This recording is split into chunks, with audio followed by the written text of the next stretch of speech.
Hello po mga kapamilya, ito po ang The Voice Kids Radio, kasama niyo po si Darren Espanto And Juan Carlos Navarro. Ayan, anong topic natin today? Bakit nga ba tinayo ang Will Tower Mall sa tabi lang ng ABS-CBN Studio? Partner, Hindi ko rin alam, baka gumawa ka ng issue dyan pare. ibang topic na po tayo mga kaibigan.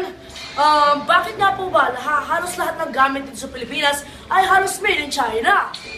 Bakit nga ba ganoon? Mura bang material sa China par? O baka maraming Chinese sa Pilipinas? Katulad ni Sir Jimmy. Ha? Ay, sorry. Sorry po, gumawa ka ng At ano issue. nga ba ang ginawa ni Edric kagabi sa kanilang bahay? Gumawa ba siya ng pagka... Oh. O kaya... Ibang topic tayo, partner. Okay, Ano nga ba ang dahilan kung bakit nanalo si Laika sa The Voice Kids? bakit ba Laika? Kasi siya ay magaling kumanta. Andito po siya ngayon, sagutin mo to Laika.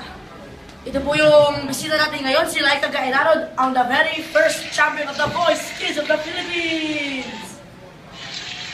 Yay! Oh, bakit ka ba nanalo? Hindi ko yun alam. Hindi mo rin Dahil alam. po siya ay kumanta ng Ng... Ave Maria. Maria, Diyos ko, kaya umalis ka! At hindi po mga kaibigan, pupunta na po tayo sa Balita! Ngayon po, nasa District Imus, Cavite kami. Magbo-ball show na po kami in 5, At si 4, Sir 3, 2, 1. Jimmy ay nagbibideo sa amin. Salamat po!